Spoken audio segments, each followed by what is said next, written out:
बिस्मिल्लाहिर्रहमानिर्रहीम, अस्सलाम वालेकुम। उम्मीद करता हूँ आप सब खैरियत से होंगे। सबसे पहले तो मेरे यूट्यूब चैनल उमर स्पीक्स में आप सबको खुशामदीद कहता हूँ। आज का मेरी वीडियो है कि आप किस तरह आइंदा साल पोलैंड में होने वाले IGF में शिरकत कर सकते हैं। लेकिन इससे पहले मैं थोड़ा आपको ब्रीफ करता हूँ कि IGF है क्या चीज़। IGF यानी इंटरनेट गवर्नेंस फोरम, जो कि 2007 में अक़वाम मुत्तहिदा की तरफ से बनाया गया था, और ये एक मल्टी स्टेक होल्डर प्लेटफॉर्म है जिसमें सिविल सोसाइटीज़, जिसमें IT companies, academia, technical site और साथ में हुकूमतें मिलकर पॉलिसी मेकिंग, इंटरनेट के हवाले से जो इश्यूज़ हैं और फ्यूचर के हवाले से बात करते हैं और डिबेट्स करते हैं, डिस्कशंस करते हैं।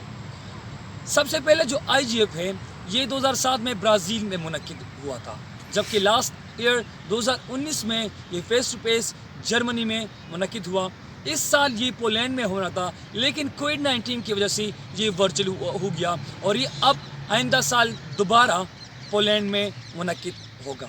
अब एक बंदा किस तरह इसमें शिरकत कर सकते हैं? या तो आप गवर्नमेंट ऑफिशियल के थ्रू इसमें शिरकत कर सकते हैं, या आप सिविल सोसाइटी या एक private company, IT related, technical side या एकेडेमिया के थ्रू आप इसमें शरीक हो सकते हैं, इंडिविजुअल के थ्रू। लेकिन आपने इन हुकूमत, टेक्निकल साइड, एकेडेमिया या सिविल सोसाइटी को मिल के आपने रिप्रेजेंट करना पड़ता है। अब इसमें शिरकत करने का प्रोसीजर क्या है? ये हर साल तकरीबन नवंबर में होता है और ये इसकी जो अनाउंसमेंट है ये IGF यानी इंटरनेट गवर्नेंस फोरम की जो ऑफिशियल वेबसाइट है उसके थ्रू अनाउंस होते हैं।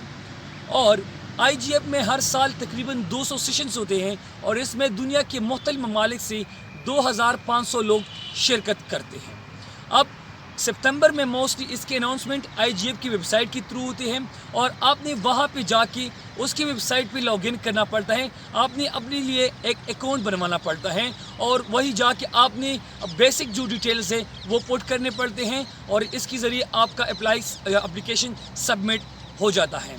फिर कुछ ही आप जैसे ही सबमिट करते हैं, कुछ ही दिनों बाद आपको ईमेल के ज़रिए इनविटेशन लेटर आता है और वही इनविटेशन लेटर लेके आप जिस ममालिक में ये हो रहे वहाँ की एम्बेसीज के थ्रू आप वीज़ा एप्लीकेशन के लिए अप्लाई कर सकते हैं। लेकिन ये डिपेंड करता है कि आप कौन से ममालिक में हो रहा है। अगर इस तरह मुल्क में हो रहा है जिसके लिए ऑन अराइवल वीज़ा है तो फिर वीज़ा के लिए अप्लाई करने की कोई ज़रूरत नहीं है। फिर आपने डायरेक्ट ही जाना पड़ता है आपने, और आपने टिकट हरी की जाना पड़ता है। लेकिन अगर आप जिस तरह मैं लास्ट ईयर गया था जर्मनी में, IGF जो होता उसमें गया था, तो उसके लिए मैंने पहले एम्बेसी के लिए अप्लाई किया था, वहाँ पे जर्मन एम्बेसी के लिए शेंजन वीज़े के लिए अप्लाई किया था। अब आप सोच रहे होंगे कि आया आप ये स्पॉन्सर्ड होता है या ये स्पॉन्सर्ड नहीं होता, तो उसमें मुख्तलिफ चीज़ें हैं, डिपेंड करता है। ये तो या पुलिस स्पॉन्सर्ड होता है या सेल्फ स्पॉन्सर्ड होता है या पार्शल स्पॉन्सर्ड होता है।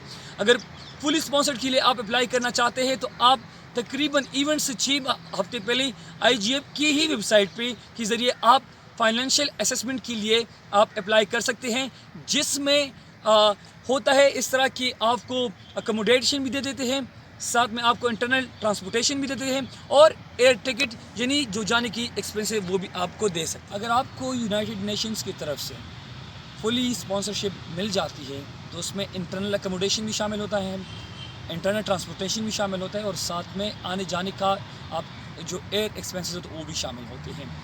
लेकिन इसमें चांसेस होते हैं कि आपको पार्शल भी मिल जाए, और अगर आप पार्शल स्पॉन्सरशिप के लिए अप्लाई करते हैं तो फिर ज़्यादा चांसेस है आपको मिल जाए। इसमें कुछ पॉइंट्स है जिसकी बिना पे आपको स्पॉन्सरशिप मिल जाती है।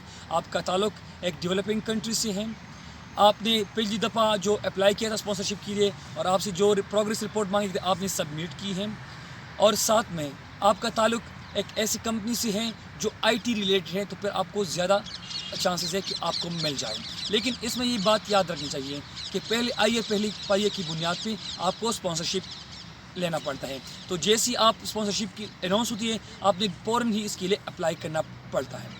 इसी के साथ ही आपको एक और चीज़ बताता चलूँ कि जिस तरह मैंने जर्मनी के लिए लास्ट टाइम अप्लाई किया था, मुझे इनविटेशन आई, तो इनविटेशन के बाद जब मैंने जर्मन एम्बेसी की वीज़ा अपॉइंटमेंट के लिए टाइम मांगा तो वो मुझे इवेंट की 1 महीने बाद अपॉइंटमेंट डेट मिल रहा था इंटरव्यू के लिए। लेकिन जब मैंने जर्मन एम्बेसी से राबिता किया तो उसने मुझे कहा कि جب انویٹیشن یونائٹڈ نیشنز کی طرف سے ہو تو پھر اس میں اپوائنٹمنٹ لینے کی کوئی ضرورت نہیں ہے. تو آپ نے یہ چیز ذہن میں رکھنا ہے کہ یہ جو جن ممالک میں بھی ہو رہا ہے تو اس کے لیے پھر اپوائنٹمنٹ کی ضرورت نہیں ہے, آپ نے فوراً ہی اسی ایمبیسیز کے ساتھ کنٹیکٹ کرنا پڑتا ہے. اس کے علاوہ ایک اور چیز بہت اہم ہے کہ اگر آپ کو اسپانسرشپ ادھر سے بھی نہیں ملتی تو آپ انٹرنلی بھی آپ لے سکتے ہیں, مختلف کمپنیز کو لے کے آپ لے سکتے ہیں, مختلف آئی ٹیز کمپنیز کے ساتھ مل کے آپ اسپانسرشپ کے لیے اپلائی کر سکتے ہیں. اور ساتھ میں اگر آپ کا تعلق خیبر پختونخوا سے تو میں نے پچھلے ایک ویڈیو اپلوڈ کیا ہے جس کے ذریعے جس طرح میں نے جرمنی کے لیے ٹکٹ اسپانسر کیا تھا یوتھ افیئرس کی directorate of youth affairs Khyber Pakhtunkhwa ہے, تو آپ وہاں سے بھی آپ اسپانسرشپ لے سکتا ہے. لیکن یہ بات ذہن میں رکھنا چاہیے کہ اس کے لیے کوئی ہارڈ اینڈ فاسٹ رول نہیں ہے کہ کون اپلائی کر سکتا ہے.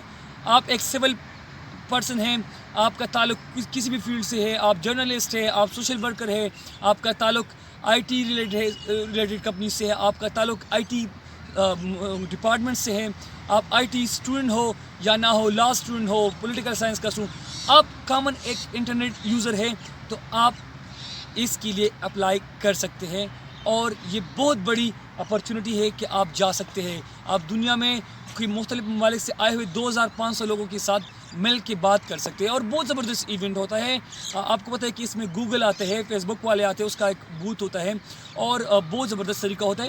پلس ایک پوائنٹ اس میں جو ہوتی ہے جو میں ہمارے جرمنی میں تھا کہ یونائٹڈ نیشن کی طرف سے آپ کو ویلکم ڈنر اور تھینکس جو ڈنر دیا جاتا ہے وہ بہت مزے کی ہوتی ہے, اور اس میں مختلف میوزک کا تڑکا بھی ہوتا ہے اور فوڈ بھی ہوتا ہے. بعض اوقات آپ دیکھتے ہیں کہ آپ کو بور ہو جاتے ہیں کہیں پہ, تو آپ کو بوریت کو دور کرنے کے لیے ایسی ایونٹس کی ضرورت ہے, اور آپ اگر جائے تو بہت مزہ آپ کو آئے گا. اور آئندہ سال جو پولینڈ میں ہو رہا ہے تو یہ یورپ کا ویزا ہے, اور آپ کو پتہ ہے کہ یورپ آپ جب جاتے ہیں اس طرح کی تو بہت مشکل سے ویزا ملتا ہے, لیکن اس میں 98% چانسز یونائٹڈ نیشنز کی انویٹیشن کی وجہ سے آپ کی چانسز ہے کہ آپ کو ویزا مل جائے گا.